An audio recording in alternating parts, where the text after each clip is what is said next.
Welcome to the Blessors of Israel Podcast. I'm Matthew Dodd, Executive Director of Blessors of Israel. Honored to be in studio today with Pastor Rich Jones. He's the founder and chairman of Blessors of Israel. Well, Pastor Rich, on Tuesday, President Trump invited Israeli Prime Minister Benjamin Netanyahu for the first state visit of a foreign official. And what a visit it was. They had a press conference afterwards literally changed the dynamic regarding Gaza, the Palestinian issue with Israel in the Middle East. And no one, we know this to be the case, no one could capture a headline like Donald Trump. No one could have anticipated. Boy, did he ever capture the headline that day. He made statements that the United States would overtake Gaza. And then, I don't think that. I think what he did use the word. He used overtake, take over Gaza. Okay. And when he took over, when the United States takes over Gaza, they would clear it out. Wait, you're missing remove a keyword. all the munitions and all the tunnels, and then they would rebuild it and make it the Riviera, of the Mediterranean, of the Middle East. The Middle East. There you go. So but you missed the phrase. We're going to own it. We're going to own it. Yeah. Okay. So what are your thoughts? My smile tells the whole thing. There's not a chance that would ever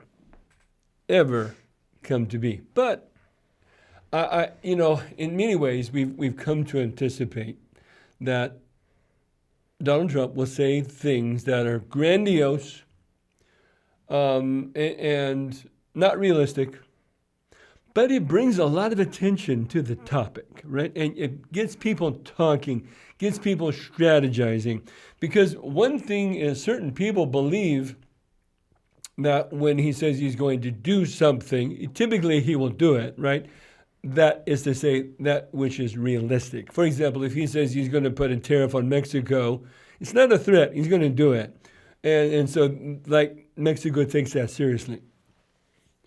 But when he says we're going to take over, we're going to own Gaza, we're going to level it, and then we're going to rebuild it into the, resort, beautiful Riviera, that's so far from realistic that everybody knows, hopefully everybody knows, there's not a chance.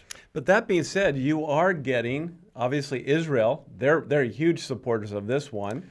In fact, Foreign Minister or Defense Minister Katz informed the IDF today, saying, begin to make plans for those Palestinians who wish to leave Gaza but on their own free will. Yes, but let's wait.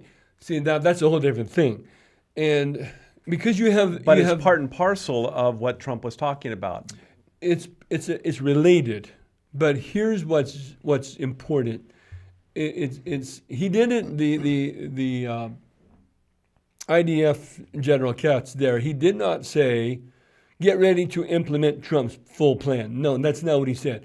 What he did say, and I think what came out of the discussion, was that any of the Gazans, Palestinian Arab Gazans, who would like to relocate, because that was part of the idea too, right? He was going to remove all of the Palestinians so that he could clear it and rebuild it. Any of those who wished, by their own choosing, to relocate, let's say to Indonesia or wherever the door was open to them, that they could so choose. Now that's a whole different thing, right? We're not going to forcibly displace. We're not going to forcibly overtake or forcibly own. It's a whole other thing to say, hey, we have made an opportunity for any who wish to be removed, that's not the right word, to willingly relocate to, let's say, Indonesia. And there are a lot of Gazans, Palestinian Arabs living in Gaza who would say, you know what, I'm so tired of the fighting. I'm tired of Hamas and their, heavy-handed way. Yeah, I would like to take that offer. Now, that's a whole different thing. But here's the thing. In other regions of the world where there has been war, where there have been similar things like this, civilians have been free to move. Yes, Why of course. is it different in Gaza? Why is it different here? This is the key issue. Absolutely. And it's no different, I submit, than why Hamas will not release the hostages. Mm-hmm. Exactly. It's a leverage point. Exactly. And as long as there are Palestinians in Gaza, it's a leverage point for those who hate Israel. When you say a leverage point, what do you mean? In what sense is it a leverage point? Because the ultimate goal for those who hate Israel is what? To remove Israel from that region. Okay, so talk about how it's a leverage point. So that's the leverage point. It gives them, as long as those people are there, they become in another sense, a hostage so that other goals can be achieved. Mm-hmm. And the greatest goal of all that these people want to achieve is the removal of the Jews from that region. So, in other words, Hamas, it's a leverage point. So Hamas, because if they're gone, you don't have any leverage anymore. Well, and that brings the overall point, which is it's not just about having a land, any land, it's about having that land, right? We have to have that land. Because ultimately, the Palestinian-Arab issue or complaint, that's not even a big enough word for it, is that they believe that Israel occupies their land. Like you talk to the vast majority of Palestinian Arabs in that area, and they're going to say, we don't believe in a two-state solution. We believe in a one-state solution where Israel is not part of the solution. Right? They're gone. We're going to eliminate Israel. That's clearly what they've been doing and wanting to do from the beginning. So this is not a surprise. Like, we know they have been telling us over and over and over what this is about. Israel occupies our land. We want that land. And so when President Trump comes in and says, hey, let's remove these Gazans from Gaza, they're saying, look, you already took our land. Israel already took our land. Now you want to take whatever little we got left? You can imagine, like, no, this is jihad. This is our land, and we're not going to budge. Now, that's the predominant attitude. Are there those who would say, I'm so tired of the fighting. I'm so tired of this. I want out. Yeah. But the difficulty is, how will we know how many really want to leave? Well, because that's a practical question.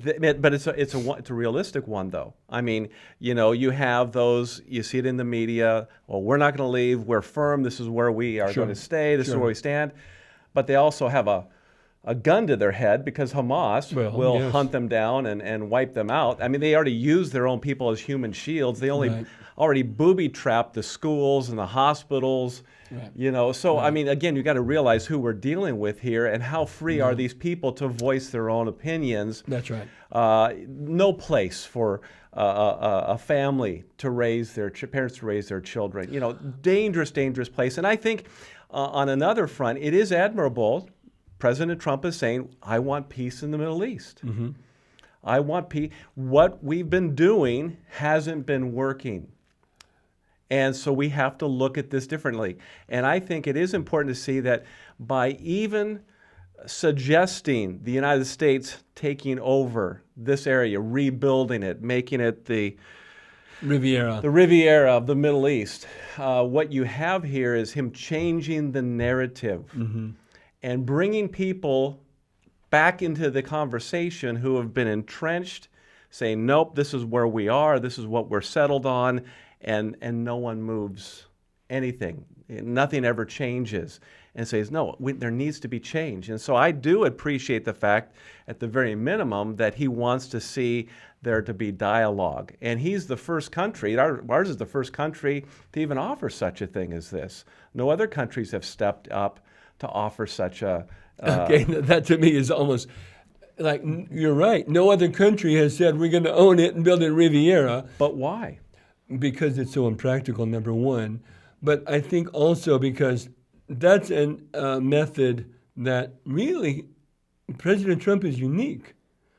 You don't see any world leader who brings a grandiose, declaration. We're gonna, buy Greenland. Like no, world leader would say such a thing. He's unique in that sense. Now, does it have a result? Oftentimes it does. For example, we're going to rethink the Panama Canal. Well, there's a lot of legalities and practicalities that says that's not realistic. But what happens in the end? Panama renegotiates and no longer agrees to have China with their Silk Belt and Road Initiative, come through. No, they eliminated that, we believe anyway. So did it have an effect? Yes, it did. So he has a unique approach. Everybody sees that. So that's why no other country has said that, because he's unique. But here's the other thing. Going back to my other question earlier, why is it that other countries refuse to let the Palestinians leave Gaza? Well, yes. When other countries have taken in refugees for a season so that a region could be rebuilt and that the people could return. In fact, in fairness to Donald Trump, he did say people could come back.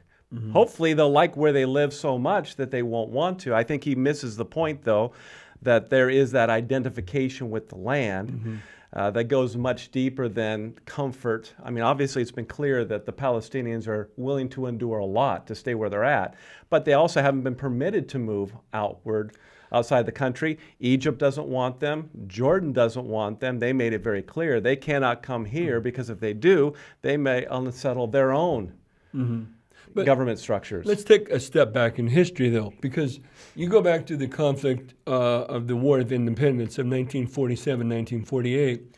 It was the Arabs themselves who told the Palestinians living in the area Israel now occupies that if they would voluntarily leave their homes and go into these temporary camps, that once the war is over, once they defeat Israel, 1947, 1948, once we defeat Israel, after all, 5 Arab nations and the Palestinian militia attacked Israel. No one in their right mind thought that Israel would win. And so they said, this is all temporary. Just willingly remove yourself. And then once we destroy Israel, you can come back and have your land and your Jewish neighbor's land as well. Now, where did that come? That ended up being a disaster. In fact, it was al-Nakba, literally the disaster, the catastrophe. So that memory is still very much alive. Look, we already heard a promise that if we just temporarily leave, we're going to come back and get our Shangri-La. It was nothing. And there's a lot of hurt. And you make grand promises, we don't believe a word of it. No, but you brought another thing up, and I think it's very important, about why Hamas does not want and will not allow those who want out to leave. Why? Because, frankly, they need those human shields. If I could just call it for what it is, they need those people there to be those human shields, because Hamas will die. They are willing to die for what they believe. And what they believe is that is their land, and Israel occupies their land, and we're not going to stop until Israel is completely destroyed and we get their land. That is genocide. That is in the heart of Hamas and Hezbollah and others. And so there is the real issue.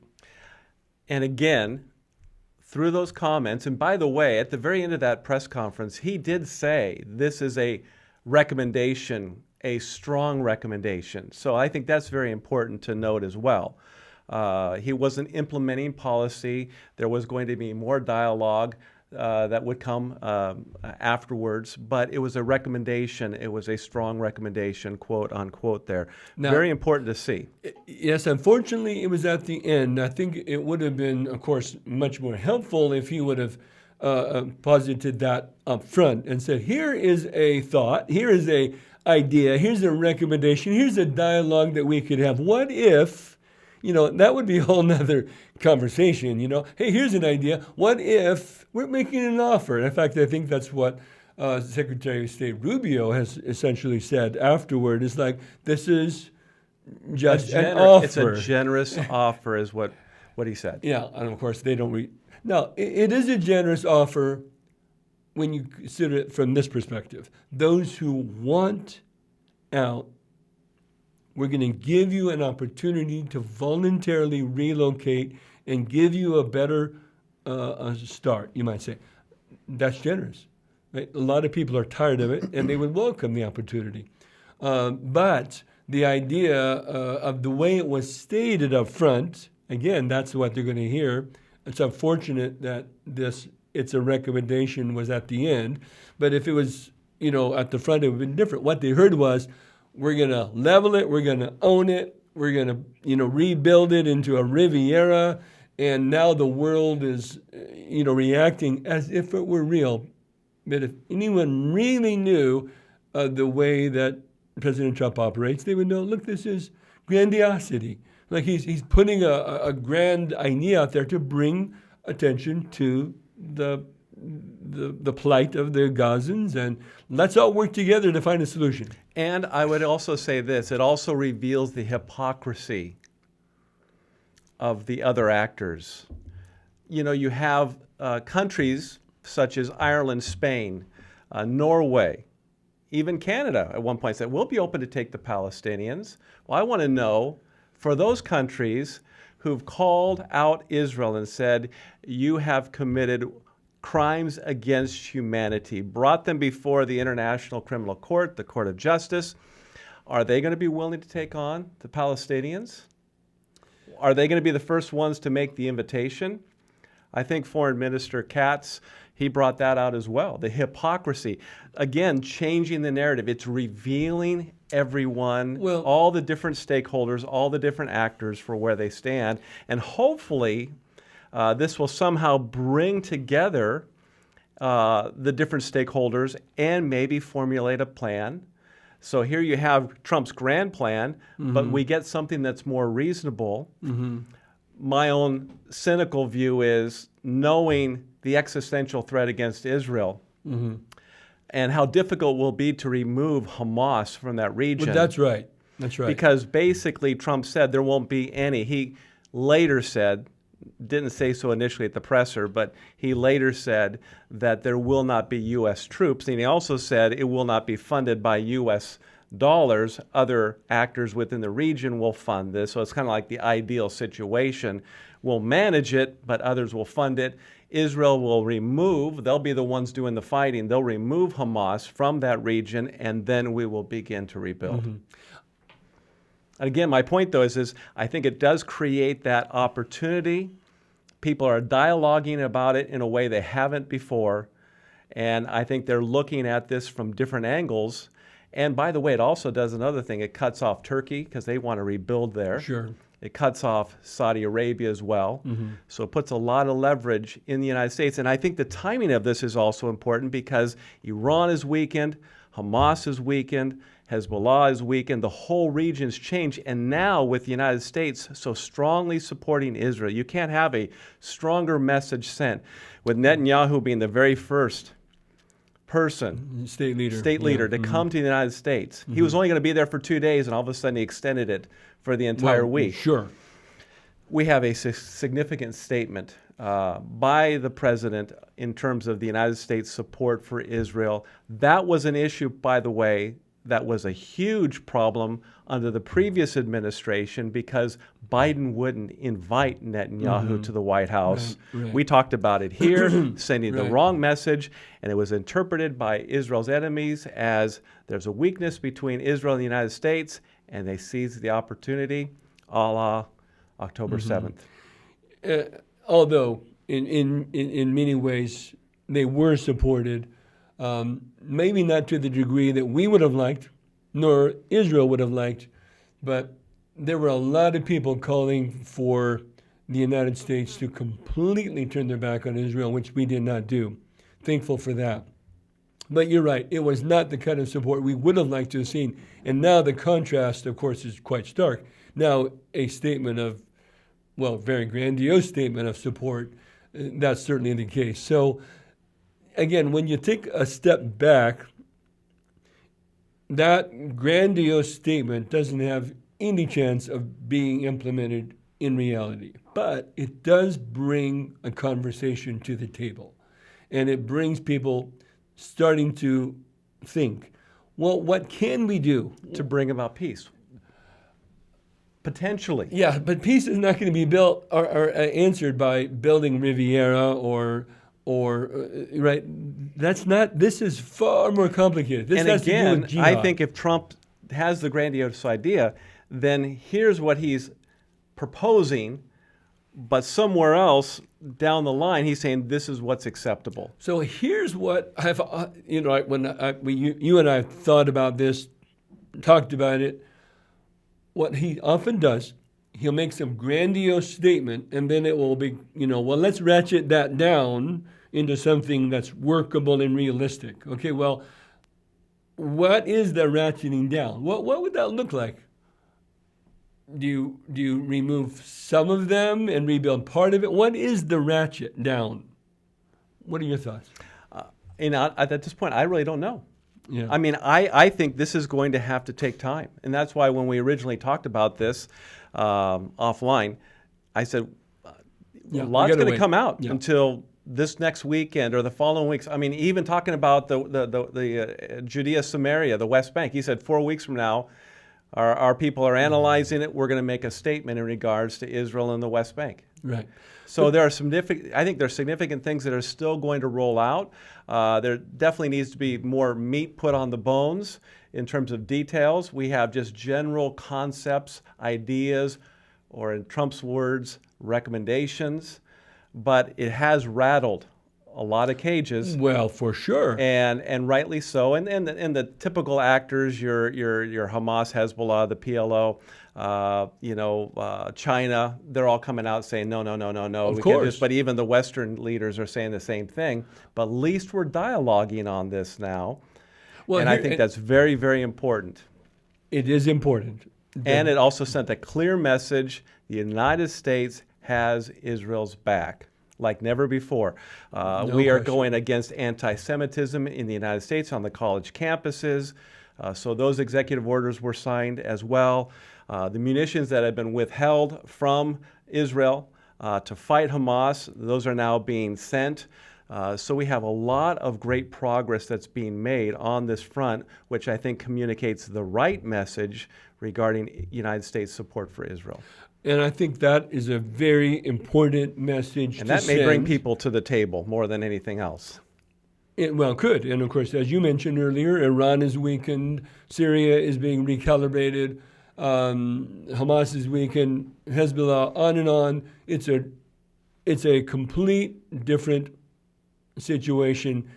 And then you add President Trump and his thoughts, it changes everything. By the way, on another note, speaking of Iran, I thought what he said about Iran was interesting as well. I mean, he was very, very somber in regards to putting the full court press with the sanctions against Iran. Sure. And I believe it was very clear that he was making a distinction between the people of Iran who are under the iron fist of that oppressive Islamic regime. That's right. Versus the regime itself. In many ways, though, he didn't go as far as Netanyahu did when Netanyahu gave an invitation to the Iranian people to throw off the shackles of the regime. He was basically saying the Iranian people are a beautiful people. Now, they cannot have a nuclear weapon. They will not have one. We cannot tolerate that for a moment.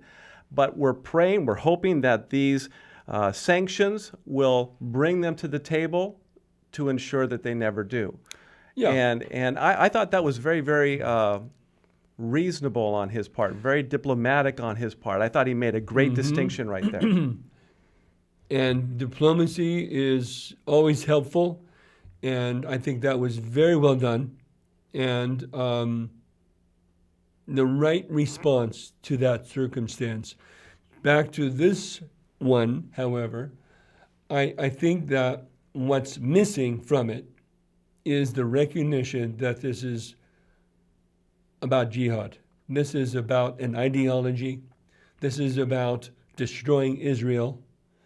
And the roots of that run so far back in history, and they run so deep that there is no easy solution. And frankly, if I can suggest it, that there will be no solution, ultimate solution, until the Antichrist arises, who is the great leader, world leader to come, a well-respected leader who's going to bring peace to the Middle East like nobody else has ever done. And so we can see the birth pangs that Jesus spoke of leading up to these latter days. And ultimately, there will be a man of perdition, an Antichrist, who arises that brings a world agreement, a peace treaty between the nations of the world and Israel. We know this in the scriptures, right? This is the fulfillment. We are seeing and we're leading toward a biblical understanding of the latter days when we see the world is changing before our eyes. So, in my view, it brings attention to the difficulty of the Middle East, and it sets up the stage and the expectation for the latter days fulfillment, which of course we follow. We communicate to our listeners in detail to prepare an expectation. What Jesus said, right? Watch, pray, and be ready. And that's what we want to do. That's right. And that's why we exist, and in a great way. I like to end on that note. Because it is so important for us as believers in Jesus Christ to pray for the peace of Jerusalem like never before. I believe in many ways we are seeing the rise of anti-Semitism to levels, and the Bible makes it clear it will continue to rise. And so we as born-again believers in Jesus Christ need to know how to pray for Israel, how to stand with Israel as we encounter these birth pangs of the latter days. So grateful that you're with us today, and we'd like to encourage you to learn more about Blessors of Israel. If you don't know about the ministry, you can do so by visiting our website at www.blessors.org. That's Blessors with an O-R-S. .org. I'd like to encourage you to visit our newsroom in particular. There you'll see curated news from news sources around the world pertaining to Israel and the Middle East, along with original articles with biblical perspective. I'd like to encourage you to follow us on Facebook, Getter, and X, and make sure you subscribe to this channel you're watching and like this video, and make sure you share it with your family and friends as well. We also covet your partnership financially and your prayers as we are building this new ministry. We believe God has raised up Blessors of Israel for such a time as this, and we appreciate your support and your prayers as well. Again, thank you so much for joining us today. Remember, those who bless Israel will be blessed. Shalom, shalom.